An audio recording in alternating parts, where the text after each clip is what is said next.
अस्सलाम वालेकुम नाजरीन। जनूबी अफ्रीका के खिलाफ दूसरे टेस्ट मैच में पाकिस्तान की बदतरीन कारकर्दगी ने एक और संगीन बहरान को जन्म दे दिया है।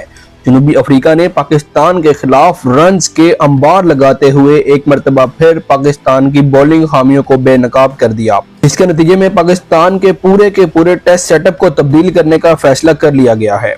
जी हाँ नाजरीन, आपको बता रहे हैं पाकिस्तान टेस्ट सेटअप मुकम्मल तौर पर तब्दील होने जा रहा है, जिसका आगाज दो बड़ी मछलियों को पकड़ने से किया जा रहा है। और ये फैसला कर लिया गया है कि इन दोनों सफेद हाथियों को इस टेस्ट सीरीज के फौरी बाद फारिग कर दिया जाएगा।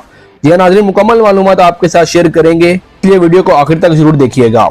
इसमें जो सबसे पहला नाम है वो है अजहर महमूद का, जो कि पाकिस्तान की टेस्ट टीम के असिस्टेंट कोच और बॉलिंग कोच भी हैं। 1.5 साल से पाकिस्तान क्रिकेट टीम के साथ हैं। अब उनकी छुट्टी का इम्कान है और उनको फारिग होने की 2 वजूहात बताई जा रही हैं। तो ये कि अजहर महमूद और खिलाड़ियों के दरमियान ताल्लुकात कुछ अच्छे नहीं हैं।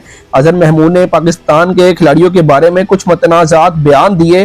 खास तौर पर इंग्लैंड सीरीज के दौरान उन्होंने कहा था कि पाकिस्तान के पास क्वालिटी स्पिनर नहीं है। बाद में जब नुमान और साजिद ने परफॉर्म किया तो उस पर उन्होंने माजरत भी की।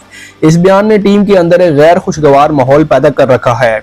और दूसरी जानिब अजहर महमूद के पास कोई प्लानिंग नहीं है। साउथ अफ्रीका ने 600 रन के बड़े टारगेट पाकिस्तान को दिया और पाकिस्तान इजीली रन देता रहा। यानी उन्होंने पाकिस्तानी टीम को कोई प्लान नहीं दिया कि वो अपनी फील्डिंग किस तरह सेटअप करें, बॉलिंग बॉलर कहां पर करें और कप्तान रन किस तरह रोके। पाकिस्तान ने इजीली उनको रन दिए। पाकिस्तान के पास किसी किस्म का कोई प्लान नहीं था कि अगर खिलाड़ी आउट नहीं हो रहे तो उनको रन्स रोकने की तरफ जाया जाए। तो अजहर महमूद मुकम्मल तौर पर नाकाम साबित हुए हैं पूरी की पूरी टेस्ट सीरीज में। और दूसरी वजह यह बताई जा रही है कि आकिब जवेद की पाकिस्तान क्रिकेट टीम में वापसी के बाद अजहर महमूद की जरूरत कम महसूस की जा रही है। आकिब जवेद और अजहर महमूद दोनों बॉलर ही हैं और फील्डिंग में एक ही किरदार अदा कर रहे हैं। इसलिए आकिब जवेद को लगता है कि अजहर महमूद की मौजूदगी गैर जरूरी है, क्योंकि उनके बगैर भी टीम की बॉलिंग बेहतर हो सकती है। इसलिए अब फैसला किया गया है कि इस टेस्ट सीरीज के फौरी बाद अजहर महमूद को नौकरी से फारिग कर दिया जाएगा। जबकि जो दूसरा बंदा है जिसे फारिग करने का फाइनल फैसला कर लिया गया है वो है कप्तान शान मसूद। जी हाँ नाजरीन, शान मसूद की कप्तानी के दिन भी गिने जा चुके हैं। जनूबी अफ्रीका के खिलाफ शिकस्त और उनकी पिछली कारकर्दगी ने उन्हें कप्तानी के ओहदे से महरूम करने का फैसला और भी आसान कर दिया है।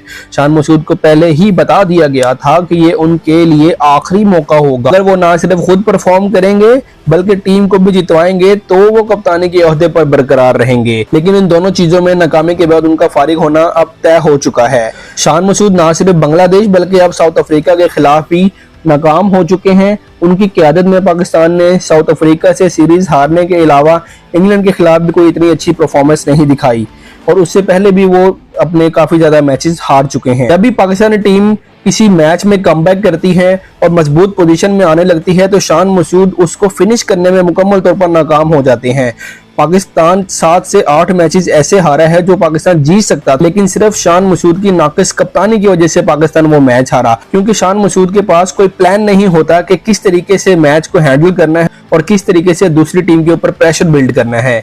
उनकी क़यादत में पाकिस्तान के पास ना कोई बॉलिंग में प्लान था और ना ही बैटिंग में और ना ही फील्डिंग में उनके पास कोई प्लान था। शान मसूद के फारिग होने के बाद पाकिस्तान के नए कप्तान मोहम्मद रिजवान होंगे। रिजवान ना सिर्फ एक बेहतरीन विकेट कीपर हैं बल्कि उनकी क़यादत में पाकिस्तान क्रिकेट टीम एक नई आगाज कर सकती है। इसके अलावा यह भी कहा जा रहा है कि साउद शकील या सलमान अली आगा में से किसी को मोहम्मद रिजवान के साथ वाइस कप्तान बना दिया जाएगा। पाकिस्तान क्रिकेट टीम के इस बहरान में जहां एक तरफ अजहर महमूद और शान मसूद का मुस्तकबिल गैर यकीनी है, वहीं दूसरी तरफ मोहम्मद रिजवान की क़यादत की उम्मीद बढ़ गई है। इन तब्दीलियों के बाद पाकिस्तान क्रिकेट टीम को एक नई सीमत मिलने जा रही है ताकि वो अपनी कमजोरियों पर काबू पा सके और मुस्तकबिल में कामयाब हो सके। दोस्तों, आपके ख्याल में क्या शान मसूद को कप्तानी से हटाने का फैसला दुरुस्त है या नहीं? अपनी कीमती राय कमेंट सेक्शन में जरूर दीजिएगा और वीडियो अच्छी लगी हो तो वीडियो को लाइक करके चैनल को सब्सक्राइब लाजमी कर दें।